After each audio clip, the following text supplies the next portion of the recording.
What is going on, you guys? Today I have another episode for you where I'm going to be reviewing a YouTuber named Brett Dev, and the title here is Let Me Tell You What Life in Thailand is Really Like. Let's get into it. If you could just quit your 9 to 5 and buy a one-way ticket to Thailand, that all of your life's troubles and worries would just magically disappear. Well, I thought the exact same thing. However, if you stick around and watch this video to the end, you'll not only find out why paradise isn't always what it seems, but you'll also learn how you can get the best out of your time here in Thailand. Now, today in this video, I thought it'd be interesting to reflect, look back, and talk about the expectations that I had before I moved to Thailand and the realities of what living in Thailand actually is after over a decade. Now, you're going to have to bear with me in this one because my energy isn't quite as high as it usually is because I have a cold, like the flu, basically. I'm not feeling fantastic, but I still wanted to sit down and make a video because I was feeling inspired. So let's blast through them, okay? Like I said, when I first moved here, I had these certain expectations of what my life was going to be like, and a lot of things turn out way, way different, okay? So the first thing that I thought when I first moved out here to Thailand was that feeling of excitement, that feeling of, wow, this is just like the most funnest place in the world. Everything's so crazy and interesting. There's always something mad happening. There is always something mad happening. But I thought that feeling of awe, that feeling of, overwhelm would kind of stay with me and last the entire time I was here, okay? Over time, that does begin to diminish. And things that seemed really novel and crazy, like seeing 4 or 5 people riding a motorbike, seeing a pickup truck piled 6 stories high with stuff on the back riding down the motorway, just lots of crazy stuff in Thailand. You would think that would blow your mind and surprise you, but over time, it tends to just become normal, right? You live somewhere long enough, it just becomes your new normal, to the point where even if I go back to Ireland or England now, I think some of the stuff there is weird and exciting, even though I lived there for, decades, but because it's just not what I'm used to seeing. This happens to pretty much everybody that moves here. So if you're coming here because you're thinking, oh God, it's going to be so exciting, I'm always going to be buzzing, I would say for me, it was like that for about the first 6 months, and then it slowly started to taper off, and to the point now where everything is completely normal to me. Okay, I don't really find anything really abnormal or out of the ordinary because I've been here for so long. Now, it's interesting because I discussed this inside of my online community the other day, and somebody made a very good point, and it's a point that I've always kind of understood, which is the best way for expats and people that live in a country like Thailand for a long time to recreate that feeling is by bringing other people here. So for me, that's just the most amazing thing. If I have a friend that's never been to Thailand, or if my family haven't been, or whoever, and they come here and you get to show them all of the exciting stuff, even though to you it's not exciting, but to them, they see it and they feel like it's exciting. You kind of get to re-experience it again through their eyes. And that's a really great and wonderful thing. If you can bring other people out here with the knowledge, with the experience that you have from living here, it kind of brings a little bit of that excitement back. So I thought Thailand would be this crazy, exciting, mad place, but actually it just turns into a normal place just where you live, which is pretty sad, to be honest, because I think when most people come here, they're in awe and they're like overwhelmed and they're like, this is so cool. I want to live in this place. It's like the coolest place ever. And it becomes not cool. And then you're just like, damn, that's one of the best things about it. It's gone, right? But that is, I don't think that's necessarily true, what he's saying. And the reason for that, like, I agree with it becomes your new normal, but it doesn't become boring. It only becomes boring if you let him. It only becomes boring if you let it, right? So I like the point he brought up about introducing Thailand to like family or friends. Like I would love to be able to bring some friends. Actually, some are interested, and if I can convince my parents, like that would be cool too. But I don't agree with that last part about like it being like, oh, it's not cool anymore. Basically, because for me, it raised the bar, and I think a lot of people would agree to this. It raised the bar for standard and quality of living. There's very kind people, the food is great, the atmosphere is great, you can get whatever you want, whether it's city, the beach, the mountains. And so if I were him, for example, like going back to the UK, or for me, like going back to the US, I would be counting down the days. I would enjoy it for a little bit and then counting down the days until I could go back to Thailand. That's the difference, because it's still awesome, it's still cool, you're just used to it. And you're gonna miss it when you're somewhere else.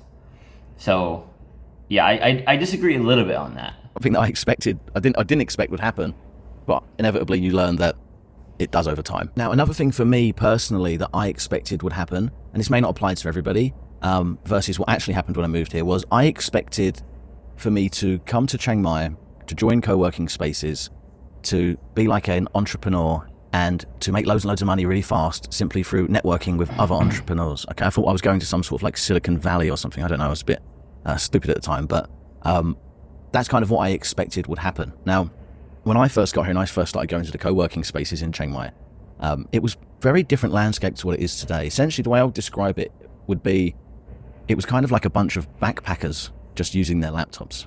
Okay, now everybody was an entrepreneur in the truest sense of the word. Now, this is going back to 2015, because 90 to 95% of the people in those co-working spaces were all building their own businesses. They were all hustling, they were all grinding, they all had the motivation to succeed.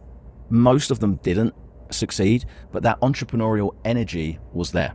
However, that entrepreneurial energy didn't translate to anybody else's success because everyone, like I said, was just kind of starting out. You know, Chiang Mai is a place where there's a low cost of living, so you're not going to find super successful, super wealthy people here, really. And yeah, people were just like hustling and trying to get by. Like I say, 80 to 90% of people like inevitably failed or just moved on to something else, or it was kind of like a backpacker vibe. That's the only way I can describe it. But it was fun. It was really good.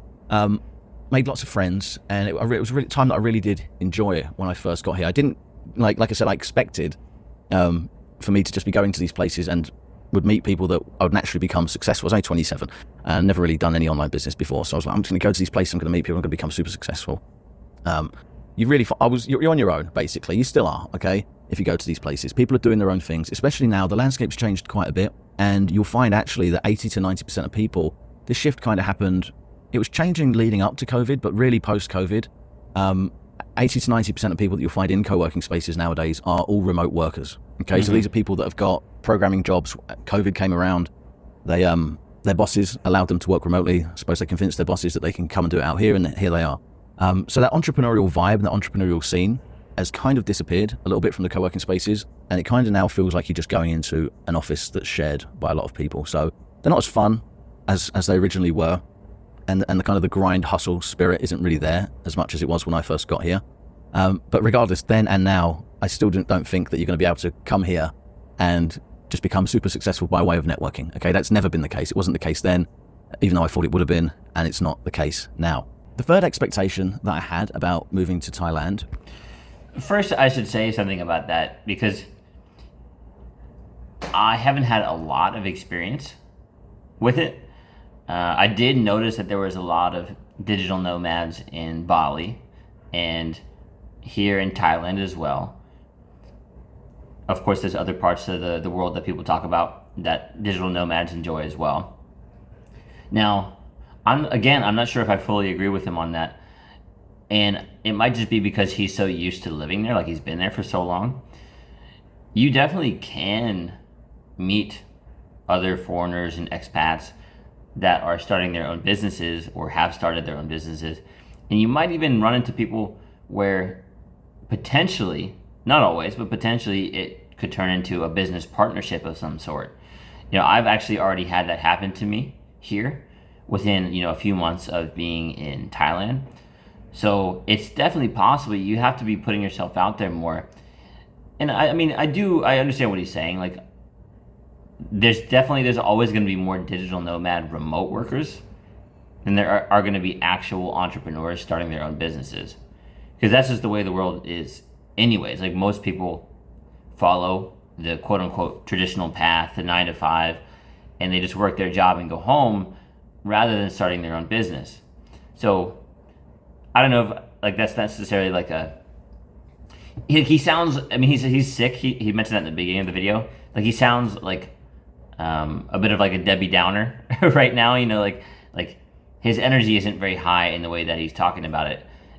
I'll be real with you. Thailand's fun. Like I said earlier, you can get anything you want: mountains, sea, city. So there's something for everybody. People are nice, so I recommend it. And you can definitely, if you put intention into your social life, don't be one of the entrepreneurs or remote workers that's not socializing and putting intention into their social life, because then you're going to become one of the ones that says, it's boring, I want to go home, I went to 57 countries and I was always lonely. I see those articles pop up all the time, and my one question is, did you even try to learn the language? Did you even try? Were you the remote worker that stayed in the co-working office or in their room all day, or did you go to events and meet people and get out of your bubble, your comfort zone? Because that's probably what sends a lot of people home, is not doing that. And this is something that so many people talk about, but I just don't find it to be true. And that is like the weather. So I came on a couple of holidays, Copenhagen, struck at the right time, perfect weather, all the whole holiday, traveling around the country, just clear blue skies. And I thought, man, I'm in England, it's raining, it's shitty weather all the time in England. But I'm thinking, if I go to Thailand, I'm just going to get this beautiful, blissful weather all of the time. Now, the weather in Thailand kind of varies depending on where in the country you live. So I can really only speak for Chiang Mai in terms of long-term weather. But for me, the weather really isn't actually that great. Okay, so you're going to get like those blissful, periods. You're going to get 3 to 4 months of the year where it's really clear, blue skies, perfect, absolutely great. That tends to fall between like October, November, December, January, February. So actually really November, December, January, February. Those are kind of like the best months of the year. After that, in Chiang Mai, when we've got March, April, May, we get a smoky season where it's just really bad pollution for like 3 months. Okay, and that's terrible. And then after that, we just get rain, loads and loads of rain. And with the rain, you get like this like rain, sun. So you just get really, really bad humidity. Yeah. So my expectation was I'm going to go live somewhere where it's just beautiful climate, and the rainy season. I used to say, well, a lot of people say this. Oh, if it's raining, it's still going to be hot. It's still going to be nice. It's novel, yeah. When you're like, okay, it's raining, but it's still hot. That's nice. It's not like when it rains and it's freezing in England or whatever. But then it's raining and it's humid, and you feel like sticky and gross, like for months on end. I would highly suggest, actually, if you're going to live here through the rainy season, that you buy a dehumidifier. I used to have one, and then it broke. I need to buy another one. But you can pick them up online for a few thousand baht, and they really transform your experience living here. If you have a dehumidifier during rainy season, like your overall like energy levels and everything going to be so much higher. So I strongly recommend you get one of those if you're living here. It's funny because it's worth mentioning on that, Chiang Mai is the only one. I mean, probably a few other spots that are more north, but that's really north. So in those areas, they experience the farmers around the border burning their crops, and so they get a bit of like a smoky season because of that, and some of the pollution. So that's one of the cons to Chiang Mai for that time of year. Although if you're an entrepreneur or a digital nomad or whatever, why not just be there for a few months, and then you can be in one of the other parts for a few months, right? You're down south in like Phuket or in Bangkok, because those areas don't really experience that. They're different vibes for sure, so you got to figure out what's best for you. And so maybe Chiang Mai isn't your thing. Maybe mountains aren't your thing. Maybe it's a different place. So it's a good point that he brings up, and it's worth recognizing and actually planning your trips, figuring out what time of year you're going to go because of that. I think this has got to be a myth where people say like you adapt to the heat. And so many people have said that to me over the years. Oh, you've been there a long time, you adapt to it. I never adapt to it. I've been here for 10 years. I'm just as hot right now, sitting recording this video, as I was the day that I got off the plane. I'm like sweltering, and it's hard to deal with. But that's something else. You don't adapt to it, okay? You're not going to ever adapt to it. Well, at least I haven't. Another expectation that I had when I first came to Thailand was that I would just live this stress-free life, okay? Again, when I first came here, I came here on holiday. I spent a lot of time on Copenhagen. I stayed in a beautiful hotel with a beautiful swimming pool that overlooked the ocean. And every day I'd wake up and I'd go and sunbathe and lay in the pool. And I was like, man, this is the life. That's what made me want to move here. I was like, I could just do this forever. This is great. And I can work online. So why can't I do this? I can do this. I'm going to do it. And I did. But that reality, that expectation is not the true reality of living here. Now, while I do still have those blissful moments, especially in the afternoons, there's a few swimming pools around me, which I'm very grateful and lucky to have. And most afternoons I can just go to the pool, get some exercise in, do 20, 30 laps. And I do like 10 minutes of sunbathing, 10, 20 minutes of sunbathing. And in those moments, it is completely blissful, and especially when there's a blue sky, and all my stress and all of my worries just disappear. And I do get that kind of same experience that I got when I first was on holiday. You do feel like you're on holiday every day for that hour or so when I'm in the pool. And that's really, really nice. However, when it's like 35 degrees, sometimes it goes up to 40, 42, 43 degrees in the hot season, and I'm on my motorbike and I hit a red light, and the traffic lights in Chiang Mai are just the worst ever. You can be sat at a red light for like 15 minutes in the blistering heat, surrounded by motorbikes and cars just pumping out even more heat. That stresses me out. Okay, so the environment, whilst yes, can create like this blissful, stress-free experience, the environment can also agitate you and piss you off, basically, and make you mad and make you feel probably worse off than if I was back in a car in England, just cruising in my car, right, with I don't know, the heating on the car or something like that. It's just what the point I'm making is, if you're expecting, it's just life to be all stress-free and all just like you're just strolling along a beach every day, unless you move here and you just go and stroll along a beach every day, then fine, but that'll probably get pretty boring. If you're expecting it to be like that and you're going to live somewhere like Chiang Mai, Bangkok, you'll actually find that you have other stresses in your life. The environment won't de-stress you. The environment can actually stress you out. Okay, so it's kind of like swings and roundabouts. But yeah, I think ultimately, when we're talking about stress, you'll also get stress like internally as well, right? So like, you'll create your own stresses, just like you do in everyday life, right? If you're back in your home country, you've got stresses in your life. If you really, really reflected on them, a lot of the stress that you experience in your life is a consequence of your own decisions and your own thinking, okay, your own mind. What I've come to realize, I'm still not great at practicing it, but most stress is from within, okay? So how do you perceive an event that's happened? Do you look at it negatively or positively? Do you appreciate the things that are good, like me getting to go and swim every day in the swimming pool, or do I just not appreciate it and just act like it's a normal thing? So I think one takeaway here is that no matter where you live, whether you live, in your home country or if you're living in Thailand, don't expect a stress-free life anywhere, because you're always going to have stress, but the best way to manage that stress is from within yourself. Okay, that's where most stress comes from, and the environment can create triggers for stressing you out as well, like heat, bad traffic lights, whatever. Finally, the last expectation. So definitely has something to say about that. So first of all, we create our own stress, which means the biggest practice for you is essentially, if you've ever tried meditation, applying that to your entire day. If you've ever heard of like Stoicism or the Stoic philosophy, basically your default state is like peace, calm, and joy. And you're choosing to attach to any other thoughts or emotions and let them affect you. So you can let yourself get stressed, and it's going to snowball. It would be like instead of a positive feedback loop, it would be a negative feedback loop and get worse for a little while before it gets better. So first, if you're feeling one of those things, what I would recommend for you is to, instead of run away from it or suppress it, just actually feel it. Just welcome the feeling. Oh, this thing is like giving me a little bit of stress or anxiety. Okay. And actually feel it down here and not just think about it, overthink it, because you're never going to solve it that way. And so stress, we basically manufacture problems and stress in our lives that aren't real. Like legitimately, to be real with you, they're not real. You've all heard the saying before, like there's starving kids in Africa, right? Like, it's like, are your problems that bad? Is you living in a nice country where you're sweating a little bit that bad? Really?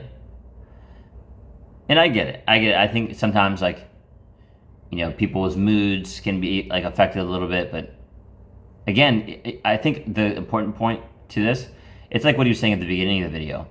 Like he was used to Thailand, is to not take it for granted. Because I can imagine if I, for example, was from the UK and then I went to Thailand and lived there and then I went back to the UK to visit, I would realize that I was taking Thailand for granted and be really excited to go back. Like just counting down the days until I could go back, because I would realize why I left the UK, or for me, why I left the US. It'd be nice for a quick visit, not a long visit.